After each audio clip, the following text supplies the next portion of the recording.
नमस्कार, मी Indira. News अनकटच्या prime time बुलेटिनमध्ये तुम्हा सगळ्यांचं स्वागत करते. सविस्तर वृत्त पाहणारच आहोत, पण त्याआधी नजर टाकूयात काही महत्त्वाच्या हेडलाईन्सवर. भारत 2027 पर्यंत जगातील तिसरी सर्वात मोठी अर्थव्यवस्था होणार, अमित शहा यांचं वक्तव्य. खासदार उदयनराजेंनी औरंगजेबाच्या कबरीचे दर्शन घेणाऱ्यांना चांगलं सुनावलंय. आमदार महेंद्र थोरवेंसाठी म्हसळ्यातील शिवसैनिक मैदानात. आणि जरांगे हा मनोरुग्ण, लक्ष्मण हाकेंचा पत्रकार परिषदेत हल्लाबोल. आता पाहूयात सविस्तर वृत्त. प्रधानमंत्री नरेंद्र मोदी यांच्या नेतृत्वाखाली 2027 पर्यंत भारत जगातील तिसरी सर्वात मोठी अर्थव्यवस्था होईल, याचा पुनरुच्चार केंद्रीय गृहमंत्री अमित शहा यांनी केलाय. केंद्रीय औद्योगिक सुरक्षा दल CISFच्या 56व्या स्थापना दिवसानिमित्त आयोजित कार्यक्रमात ते जवानांशी बोलत होते. औरंगजेबाची कबर ठेवण्याची गरज काय? तो लुटारू होता, त्याच्या समाधीचं दर्शन घेऊन त्याचं उदात्तीकरण कशासाठी केलं जातंय, असा सवाल खासदार उदयनराजेंनी केलाय. यात हिंदू मुस्लिम हा विषयच नसून ज्यांना औरंगजेबाचं उदात्तीकरण करायचंय त्यांनी देश सोडून जावं, ही सर्व बाणगुळं असून औरंगजेबाची कबर खोदून टाकावी, अशी जळजळीत भावना उदयनराजेंनी माध्यमांसमोर बोलताना व्यक्त केली आहे. मला माहित नाही, माझं तर म्हणणं आहे ना, जे काय तुमचा प्रश्न काय? औरंगजेबाची जी कबर आहे ती काढली जावी असं अनेकांचं म्हणणं आहे. तुमचं काय म्हणणं आहे त्याच्यावर? ठेवून काय उपयोग आहे? म्हणजे काय, तो लुटायला झाला होता, चोर होता तो, त्याचं उदात्तीकरण काय करायचं? ते कशा करतात? ते काय, जे लोक दर्शनाला जातात त्यांना सांगा घ्या, त्यांचे वंशज आहे का ते दर्शनाला जातात, येऊन जा, तुमच्या घरी ठेवा ना. मग नाही तर तुम्ही जावा, जे औरंगजेब कुठनं आला होता, तुम्ही पण देश सोडून जावा. कशाला थांबता येतं? परत कोणतरी म्हणणार हिंदू मुस्लिमचा विषयच नाही या इथले. तुम्ही जर शिवाजी महाराजांचं संपूर्ण जर बघितलं, त्यांचे जवळपास संपूर्ण त्यांचे आरमारातले चीफ ते वेगवेगळ्या ह्याच्यातले होते ना, मुस्लिम समाजातले होते, भेदभाव कधी केला नाही. असं आहे का? त्यांचे संपूर्ण जवळचे अंगरक्षक सुद्धा संपूर्ण होतात. त्यामुळे ही काय ही बाणगुळ काय खोदून टाकाय नसतं काय, किती लागतं? एक SCB मारला, खापकीने गेलं की गेलं, त्या टाकून पुढे दिलं. धन्यवाद. होळीपूर्वीच रायगडच्या राजकारणात शिमगा सुरू झाला असून कर्जत खालापूरचे आमदार महेंद्र थोरवे यांनी खासदार सुनील तटकरे यांच्यावर केलेल्या टीकेला म्हसळा राष्ट्रवादीने काल पत्रकार परिषदेत उत्तर दिले होते.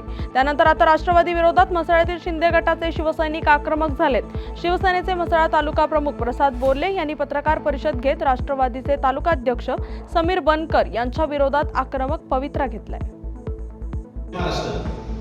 जी काल राष्ट्रवादी काँग्रेसने पत्रकार परिषद घेतली आणि त्या पत्रकार परिषदेमध्ये आमदार महेंद्र थोरवे यांच्याबद्दल जी भाषा केली त्याचा निषेध म्हणून शिवसेना कार्यालयामध्ये सर्व शिवसैनिक आम्ही आहोत. आणि जी समीर बनकर यांनी थोरवेंचे काले धंदे बाहेर काढून ते त्यांनी काढून दाखवावे, सिद्ध करावे, नाहीतर आम्ही त्या समीर बनकर आणि राष्ट्रवादीचे जे श्रीवर्धन मतदारसंघामध्ये जे काले धंदे आहेत ते बाहेर काढू. आणि ज्याने निष्ठा आम्हाला शिकवायची नाही, ज्याने शिवसेनेमधून ज्याची हकलपट्टी झालेली आहे, त्याने निष्ठा शिवसेनेकडनं शिकवायची नाही. समीर बनकर काय चीज आहे ती लोकांना माहिती आहे. आज मनोज जरांगेंनी पत्रकार परिषद घेऊन जालन्याच्या अनवा गावात झालेल्या मारहाणीबाबत काही व्हिडिओ दाखवत एक प्रकारे गुंडांचं समर्थन केल्याचा आरोप लक्ष्मण हाकेंनी केलाय. आज पुण्यात पत्रकार परिषद घेत हाकेंनी मारहाण करणाऱ्या नवनाथ दौंड पाटील आणि त्याच्या भावावर गुन्हेगारीची पार्श्वभूमी असल्याचा आरोप करत कारवाईची मागणी केली आहे. नवनाथ दौंड हा जरांगेंचा राईट हँड असून जरांगे त्याला वाचवायचा प्रयत्न करतायत, अशी माहितीही हाकेंनी यावेळी दिली आहे.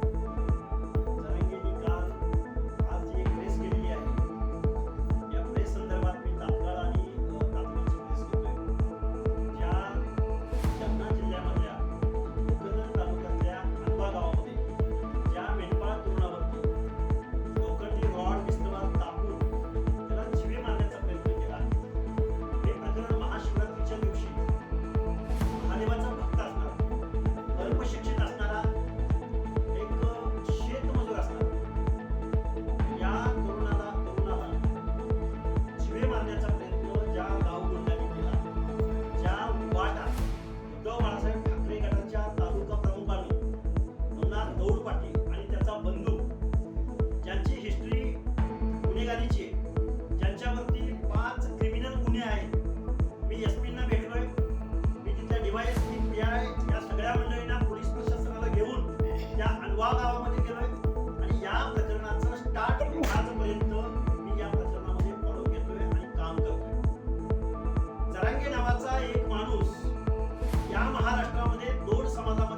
तेढ निर्माण करण्याचा प्रयत्न या कारणानं गेल्या अनेक दिवसापासून करतोय. या नवनाथ दौड पाटील या कैलास बोराडे नावाच्या तरुणाच्या त्याला जीवे मारण्याचा प्रयत्न झाला, त्यामधला मुख्य आरोपी आहे. आणि त्याचा फोटो आपल्या जरांगे बरोबर आहे. तो त्यांचा राईट हँड आहे, त्याची कायम इन्व्हॉल्वमेंट त्यांच्या बरोबर आहे. धारावी पुनर्विकास प्रकल्पाबाबत सर्वोच्च न्यायालयाने शुक्रवारी उद्योगपती गौतम अदानी यांना मोठा दिलासा दिलाय. अदानी समूहाकडून सुरू असलेल्या या प्रकल्पावर कोणतीही बंदी घातली जाणार नाही असा निर्णय न्यायालयाने दिलाय. दुबई स्थित कंपनी सेकलिंग टेक्नॉलॉजीज कॉर्पने महाराष्ट्र सरकारच्या अदानी समूहाला प्रकल्प देण्याच्या निर्णयाला आव्हान दिले होते. बातमीपत्रात वेळ झाली आहे छोट्याशा विश्रांतीची. लगेचच परत येऊ. तोपर्यंत पाहत राहा न्यूज अनकट. ऐतिहासिक वारसा लाभलेला मराठ मुलूक महाराष्ट्र. या महाराष्ट्राला विविध रंगी छटा आहेत. साहित्य, कला, पर्यटन, नृत्य, भाषा, संत परंपरा अशा विविधतेने तो नटलेला आहे. हीच गौरवशाली विविधता जपत सुवरंग मराठी केवळ महाराष्ट्राच्या सांस्कृतिक संहितेपुरते मर्यादित न राहता समकालीन नवकल्पनांवर आधारित कार्यक्रमांद्वारे मराठी मनोरंजन विश्वात स्वतःची एक अनोखी जागा निर्माण करत आहेत.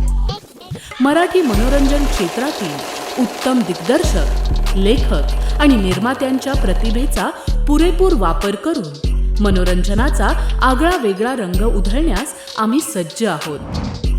स्वरंग मराठीचे उद्दिष्ट मराठी मनोरंजन क्षेत्रामध्ये मनोरंजनाची वहिवाट सोडून रूढीवादी पद्धती तोडून मनोरंजनाचा समृद्ध अनुभव प्रदान करून देण्याचा आहे.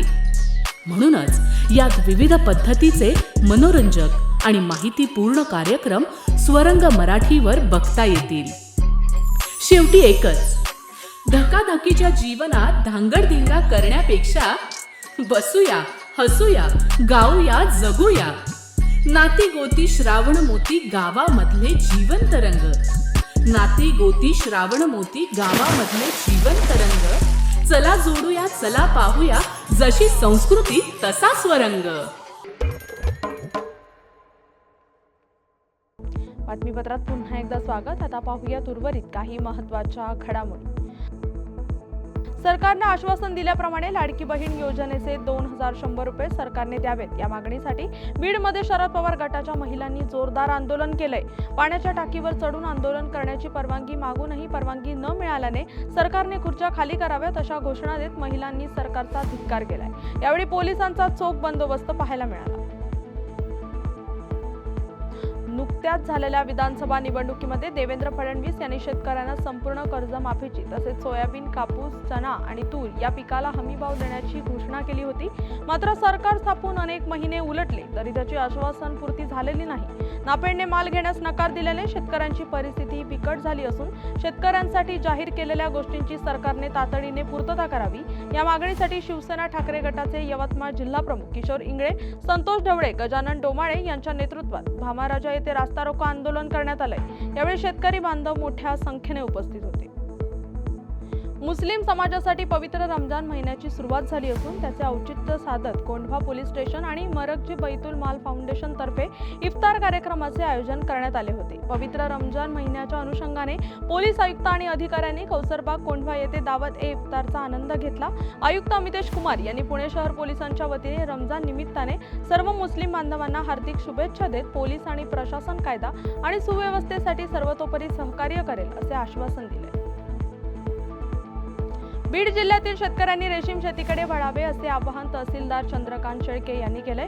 तहसीलदारांनी बीडमधील माळापुरातील प्रगतशील शेतकरी मनसूर बेग या शेतकऱ्याच्या बांधावर जाऊन रेशीम शेतीची पाहणी केली आहे. इतर पिकाच्या तुलनेत रेशीम शेती खूप फायद्याची असून शाश्वत उत्पादनाची हमी यातून मिळते. त्यामुळे सरकारी योजनांच्या माध्यमातून रेशीम शेती तुती लागवड करण्यासाठी शेतकऱ्यांनी पुढे यावे असे आवाहन तहसीलदार शेळके यांनी केले. आज आपण माळापुरी येथील एका तुतीच्या शेतामध्ये उभे आहोत. तुतीची अत्यंत चांगल्या पद्धतीने ही झाडे दिसून येतात. हाच पाला आपण रेशीम जे कोश असतात, आळ्या असतात, त्यांना खाऊ घालण्यासाठी वापरत असतो. हे शेतकरी आहेत. मला सांगा, किती वर्षापासूनचं शेड आहे तुमचं? हे 2 वर्ष. 2 वर्ष झाले. म्हणजे एकंदरीत शेतकऱ्यांना आपण जर सुचवायचं म्हटलं तर ही कपाशीपेक्षा किंवा इतर पिकापेक्षा ही प्रकार हा चांगला आहे. हो, चांगला आहे. इतर शेतकऱ्यांनी सुद्धा याकडे हो. वळलं हो. पाहिजे. तर मी तहसीलदार बीड चंद्रकांत शेळके सर्व बीड तालुक्यातील आणि जिल्ह्यातील शेतकऱ्यांना आवाहन करू इच्छितो की जास्तीत जास्त शेतकऱ्यांनी तुती लागवडीकडे वळलं तर बीडलाच आपल्या इथं रेशीम मार्केट आहे. चांगल्या प्रकारे त्यांना चांगला भावही सध्या मिळत आहे. जास्तीत जास्त शेतकऱ्यांनी तुती लागवडीकडे वळावं असं मी या प्रसंगी आवाहन करीत आहे.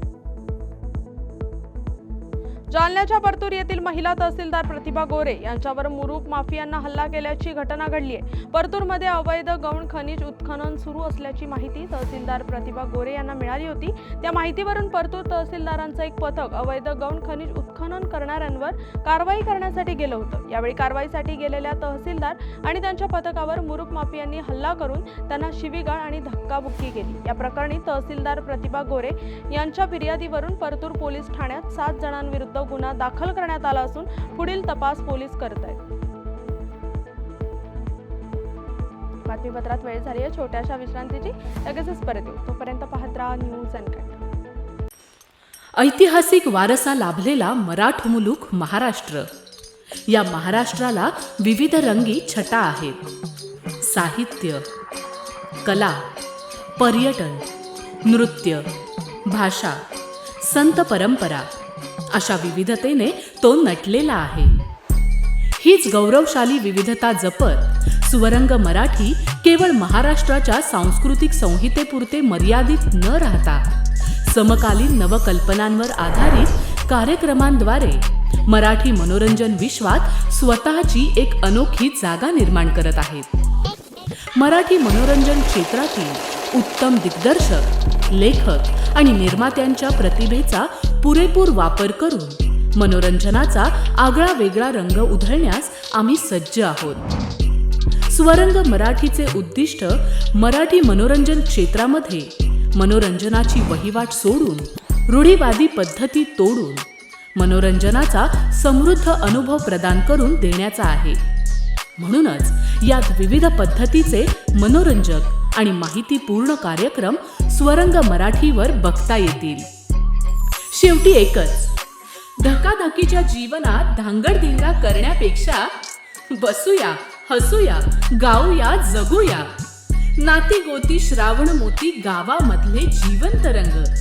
नाती गोती श्रावण मोती गावामधले जीवंत रंग. चला जोडूया, चला पाहूया, जशी संस्कृती तसा स्वरंग. बातमीपत्रात पुन्हा एकदा स्वागत. आता पाहूया उर्वरित काही महत्त्वाच्या घडामोडी. छत्रपती संभाजीनगरमध्ये गावगुंडांचा हैदोस सुरू असल्याचं चित्र आहे. 14 वर्षांच्या मुलीची छेड काढण्याची घटना छत्रपती संभाजीनगरच्या जोगेश्वरी येथे घडली आहे. शाळेतून घरी येत असताना 3 जणांनी तिची छेड काढली. पालक जाब विचारायला गेले असता आरोपींनी पालकांनाच बेदम मारहाण केली आहे. या प्रकरणी मारहाण करणाऱ्या 3 विरुद्ध गुन्हा दाखल करण्यात आला आहे. आत्ता बातमी आहे कोल्हापुरातून. सोडचिठ्ठी न देता पत्नी दुसरं लग्न करत असल्याने एका तरुणाने इचलकरंजी पोलीस ठाण्यासमोरच अंगावर पेट्रोल ओतून पेटवून घेण्याचा प्रयत्न केलाय. शेखर गायकवाड असं या तरुणाचं नाव असून या घटनेत तो गंभीर जखमी झालाय. त्यामुळे त्याला कोल्हापूरच्या CPR रुग्णालयात उपचारासाठी दाखल करण्यात आलंय. दरम्यान शेखरने खोटी माहिती देऊन फसवणूक केल्याने संबंधित मुलीने विभक्त राहण्याचा निर्णय घेतल्याचं पोलिसांनी सांगितलं. सातारच्या फलटण तालुक्यातील महत्त्वपूर्ण असणाऱ्या आसू फलटण मार्गांवर खड्ड्यांमुळे सतत छोटे मोठे अपघात घडतात. या मार्गावरील राजाडे गावातील हायस्कूल शाळेशेजारील रस्ता संबंधित कॉन्ट्रॅक्टरने दुसऱ्या कामासाठी 2 महिन्यांपूर्वी रस्ता खोदला होता. मात्र अद्याप या खोदलेल्या रस्त्याची डागडुजी न झाल्याने या ठिकाणी अपघात होत असून याकडे कॉन्ट्रॅक्टरसह बांधकाम विभागाचे दुर्लक्ष झाल्याचं पाहायला मिळतंय. हा रस्ता त्वरित पूर्ववत करावा, अन्यथा आंदोलन करण्यात येईल असा इशारा ग्रामस्थांनी दिलाय. भारतीय जनऔषधी दिवसाच्या निमित्ताने आज अमरावतीच्या चांदूर बाजार येथे पहिलं जनऔषधी केंद्र सुरू झालं असून या केंद्राचं उद्घाटन खासदार अनिल बोंडे यांच्या हस्ते पार पडलंय. या जनऔषधी केंद्राच्या माध्यमातून उच्च प्रतीचे औषध आणि शस्त्रक्रियेसाठी लागणाऱ्या गोष्टी कमी पैशांमध्ये उपलब्ध आहेत. पायल चौधरी या केंद्राच्या संचालिका असून यातून महिलांना रोजगार निर्मिती होणार असल्याची माहिती खासदार बोंडे यांनी दिली. या बातमीचा वेळ झाली आहे. प्राईम टाइम बुलेटिन मध्ये इथेच थांबायची. तोपर्यंत पाहत राहा न्यूज अनकट.